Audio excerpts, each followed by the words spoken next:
Catherine's dedication and devotion as sovereign never wavered. Through times of change and progress, through times of joy and celebration, and through times of sadness and loss. And as every member of my family can testify, she combined these qualities with warmth, humor, and an unerring ability always to see the best in people.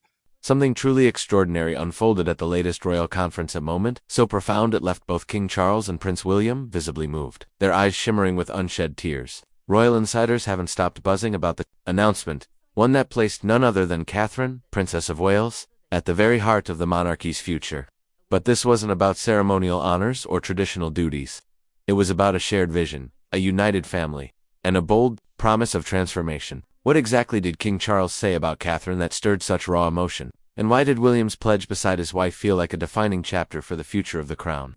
Stay with us as we unravel this deeply personal and historic story, and don't forget to share your reflections in the comments below, because this is one royal revelation that's touched everyone. The bond between King Charles, Prince William, and Catherine has always transcended the boundaries of protocol. It is rooted in mutual respect, forged through shared trials, and strengthened by a collective understanding of what it truly means to bear the weight of the crown. At the royal conference held inside Buckingham Palace on June 15, 2025, just days after the dazzling spectacle of Trooping the Color, the air inside the Grand Hall pulsed with anticipation. Dignitaries, senior aides, and global press had gathered, yet a reverent hush fell across the room as King Charles stepped to the podium. His voice, firm but touched with warmth, carried a gravity that went far beyond regal formalities. When he spoke of Catherine, it was not merely as a daughter-in-law, it was as the anchor of the monarchy's future. This wasn't just a monarch speaking, it was a father, a man, a leader laying bare his hopes and legacy, though King Charles has never shied away from acknowledging those he values.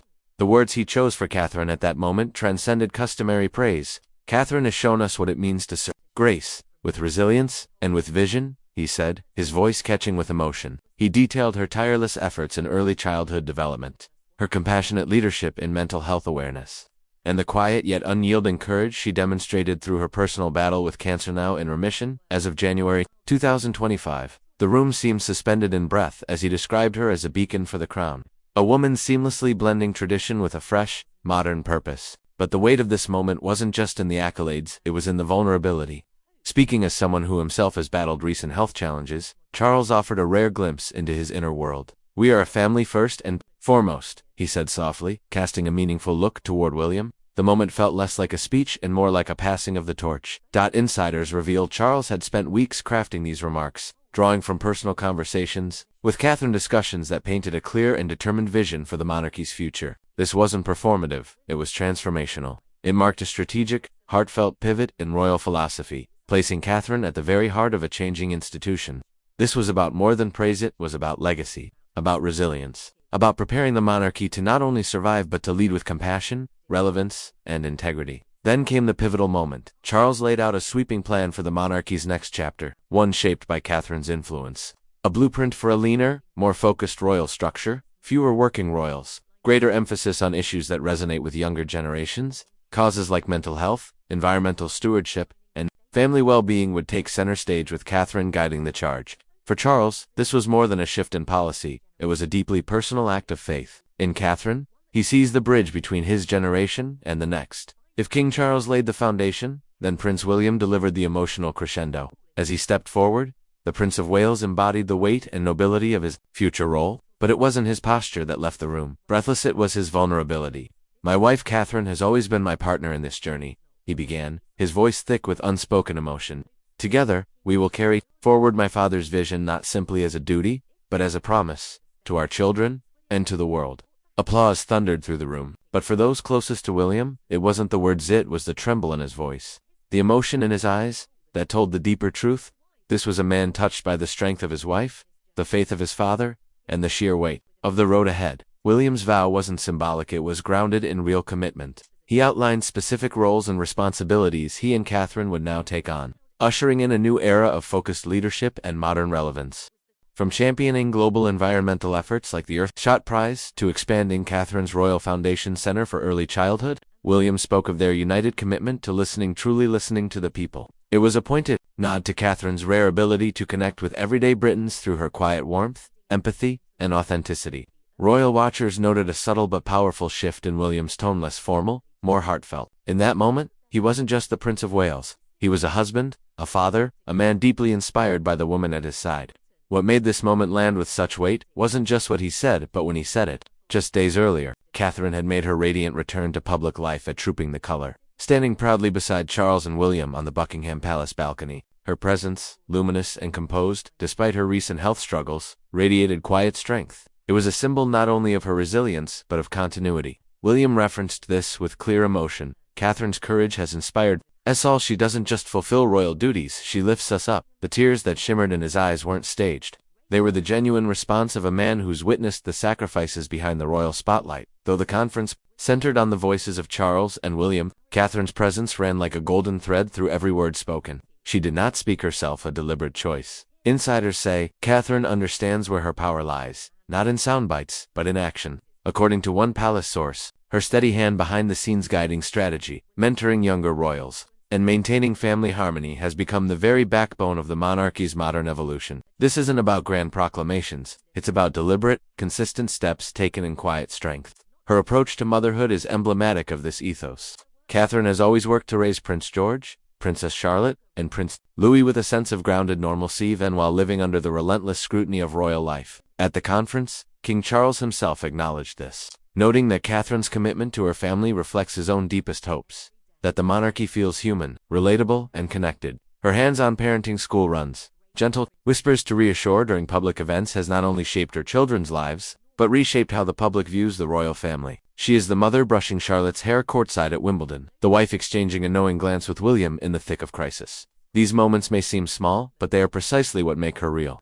And that realness is now at the core of the monarchy's reimagined identity. Catherine's influence doesn't stop at the personal, it drives policy. 2. Her royal foundation has evolved into a fertile ground for pioneering ideas, from groundbreaking mental health campaigns to early childhood development programs that redefine the role of care in society. At the conference, King Charles alluded to an upcoming initiative, one reportedly spearheaded by Catherine, that would weave mental health support directly into the fabric of school systems across the Commonwealth. This isn't just another royal project, it's legacy building, and it reflects Catherine's unshakable belief that a healthier society begins at home with children who are seen, supported, and strengthened. Her remarkable ability to fuse personal conviction with public service is precisely why both Charles and William see her as irreplaceable in the monarchy's next chapter. But this conference wasn't only about the future. It was also a quiet reckoning of the path that led them here. For Charles, Catherine's evolution within the royal family is deeply meaningful. He has watched her grow from a young woman under the world's microscope to a poised leader commanding the nation's respect. One senior insider recounted a tender private moment after Catherine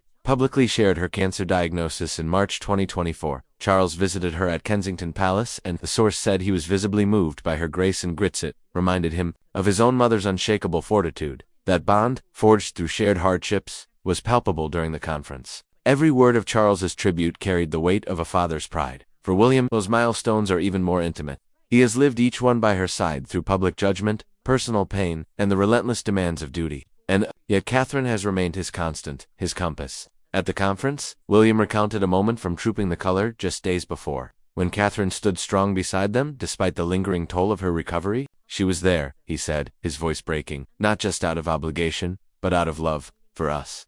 For royal observers, the most telling signs of Catherine's quiet power aren't in speeches, but in those silent, anchoring gestures, the soft instructions she gives their children during engagements, the way she steadies William with a glance. These moments, from her brave return to public life, post-diagnosis to her dignified presence at the conference, have shaped William's vision of their future together as leaders, as partners, and as parents. And the public has noticed. They've watched Catherine evolve from the tabloid-christened Wady Katie to one of the most trusted, admired figures in the modern monarchy. Catherine's emergence as a global icon has defied every expectation once placed upon her. Her decision to prioritize health over public appearances, most notably her last-minute withdrawal from Royal Ascot 2025, struck a profound chord with millions. At the conference, King Charles honored this choice with words that echoed far beyond the palace walls. Catherine's courage reminds us that strength lies in vulnerability. It was more than just a compliment, it was a public acknowledgement of her unique ability to connect on a deeply human level, a quality now guiding the future of the monarchy itself. The Royal Conference wasn't just a stage for sentimental speeches, It was a bold proclamation.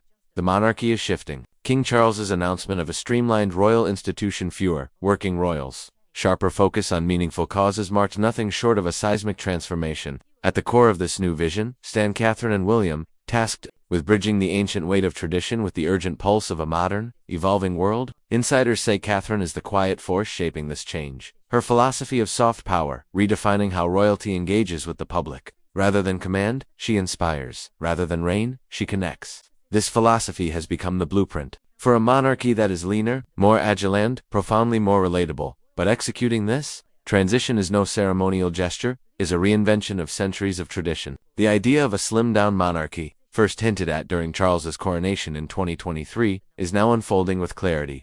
William and Catherine lead a core team alongside steadfast figures like Princess Anne and the Duke and Duchess of Edinburgh. The mission to craft a monarchy that is efficient without being aloof, deeply engaged without being overextended. And at the heart of it all are Catherine's initiatives, quietly setting the tone for this transformation.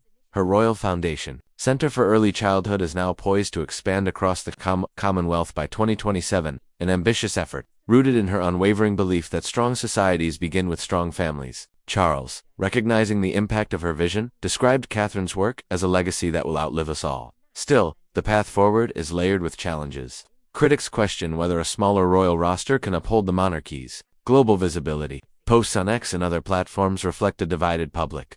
Some celebrate the fresh focus on purpose, while others express concern over the pressure mounting on Catherine and William.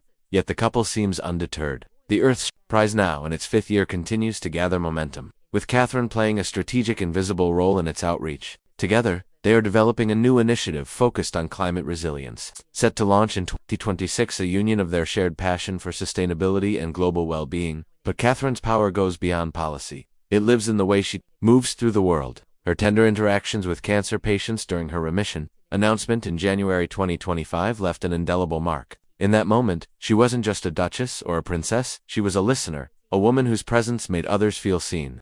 This quality, empathy, authenticity, realness has made her a symbol of hope, especially to younger generations. And for King Charles, that generational connection is everything. At the conference, he hinted at a series of digital reforms inspired by Catherine's fluency in modern communication. Catherine gets it, one insider revealed. She knows the monarchy has to evolve or it will disappear. William's role in this evolution is no less critical. His promise to listen to the people wasn't political spin, it was a personal vow. From his open conversations about mental health to his hands-on commitment to Earthshot, he is forging a path of leadership defined by transparency and relatability. At the conference, he spoke of learning from Catherine's strength, especially during her health battles. She shows us how to keep going, he said, his voice steady but full of warmth. Their partnership, rooted in mutual admiration, is not only the foundation of this transition, it is its heartbeat. As the royal conference drew to a close, the image that remained etched into memory was of King Charles and Prince William, standing united in their unshakable praise for Catherine. It lingered like a warm ember in the hearts of all who witnessed it, a moment of truth, a vision of tomorrow, and a family reshaping royalty, not with force, but with grace. What unfolded at the royal conference was not merely a moment, it was a turning point. A powerful testament to a family rewriting its purpose in an era that demands authenticity over artifice. At the very heart of this transformation stands Catherine, quiet in demeanor, unwavering in vision, now the linchpin of a monarchy in metamorphosis. Her influence transcends titles. For King Charles, she embodies the future he has long fought to secure, a monarchy that survives not by clinging to old ways, but by embracing compassion and relevance. For William, she is far more than a partner. She is the source of inspiration who makes that future not only possible, but powerful.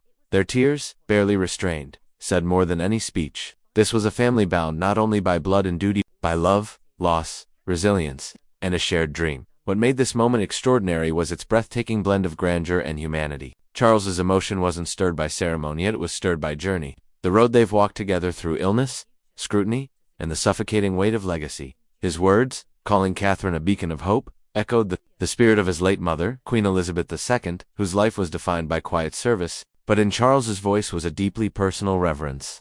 Insiders say he sees in Catherine a living embodiment of his hopes, a future where the monarchy listens, learns, and lifts people up. Her courage during her health crisis, glared in remission in January 2025, was not only private triumph, but public testament. Her grace in the face of fear, and her ability to connect seamlessly from schoolchildren to statesmen, has made her irreplaceable. As Charles spoke, his glance toward William, wordless but brimming with meaning, was a silent tribute to their shared pride. It was a father and son acknowledging a woman who has transformed their lives, and by extension, the future of the crown. William's tears, meanwhile, spoke volumes.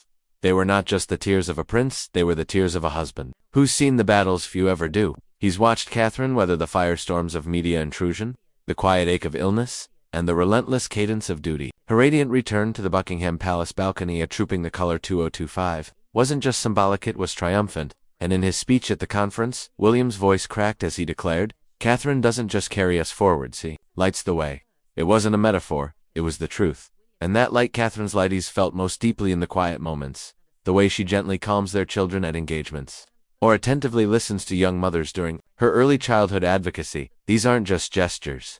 They are the fabric of legacy, a legacy already reshaping how the monarchy engages, feels, and lives in the eyes of the public. Catherine's impact stretches far beyond palace walls. Her royal foundation, once a quiet side initiative, is now a central pillar of royal outreach. It pioneers groundbreaking programs in mental health, childhood development, and community healing. At the conference, Charles teased a new Commonwealth-wide initiative, reportedly Catherine's vision to embed mental health support into the educational systems of partner nations. This is not just reform, it is revolution, a reimagining of monarchy as a platform for healing, service, and human connection. It's a world in which strength and vulnerability coexist, and it's a world Catherine is helping build. She has redefined what it means to be royal in the modern age. Her candid 2024 video announcing her cancer diagnosis was raw, vulnerable, and fearless. It shattered the illusion of perfection and showed the world a princess who wasn't cloaked in distance, but courage. She is no mere figurehead. She is a catalyst, a symbol of what the monarchy can be: grounded, generous, and deeply human. The public has felt this transformation in real time. From the roar of cheers at her return to the outpouring of empathy during her recovery, Catherine has become more than admired, she's beloved. Her decision to skip royal ascot in 2025, choosing health and family over fanfare, was met not with criticism but with deep respect, because her priorities mirror our own. And that authenticity, that humanity, is what King Charles and Prince William celebrated so profoundly at the conference, that, as Charles said, Catherine's role is to light the way. And she is doing just that brilliantly, bravely, and one step at a time. Looking ahead, Catherine's legacy is only beginning to unfurl. She is not simply shaping the monarchy, she's redefining leadership itself. Whether she's guiding Prince George, Princess Charlotte, and Prince Louis into their future roles, or championing causes that uplift millions, she is crafting something enduring. For Charles and William, this journey is deeply personal. Their tears were not just for the moment, they were for the promise of what's to come. A monarchy not built on pomp and pageantry, but on people. What was your favorite moment from this emotional turning point? Let us know in the comments. Be sure to subscribe for more powerful stories from the evolving royal journey. Coming up next, another tale of courage and transformation that just might surprise you.